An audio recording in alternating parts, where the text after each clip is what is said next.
So ఈ టైప్లోనే border change ఉంది మనం చూడండి. ఇది చూస్తే ఇది మొత్తం స్టోన్ కర్దానా వర్క్ వచ్చింది. ఇది చూడండి స్టోన్ కర్దానా గోటాపతి వర్క్ ఉంది.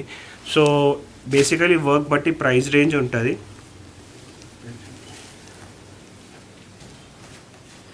ఈ సారీ లుక్ చూడండి.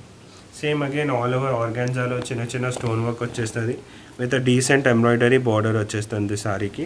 సో అగైన్ బ్లౌజ్లో నెక్ డిజైన్ వచ్చేస్తుంది. సో ఈ సారీ కాస్ట్ 4550 ఉంటుంది మనం. సో బేసికలీ 1200 మెటీరియల్ బట్టి వర్క్ బట్టి ప్రైసెస్ రేంజ్ ఉంటుంది. నా దగ్గర ఫ్యాన్సీ కలెక్షన్లో అట్లా 1000 రూపీస్ నుంచి సారీ వెరైటీస్లో చెప్తున్నా 1000 నుంచి 15,000 వరకు అవైలబుల్ ఉంటుంది. విత్ రేంజింగ్ ఆఫ్ వెరైటీ డోలా సిల్క్లో ఉంది, బనారస్లో ఉంది, దాని తర్వాత సిల్క్ కోటాలో ఉంది, ప్రింటెడ్ శారీస్ ఉంది. సో అన్ని type of fancy saris available ఉంటుంది. స్టోర్లో విజిట్ చేస్తే అన్ని వెరైటీస్ చూసుకోవచ్చు.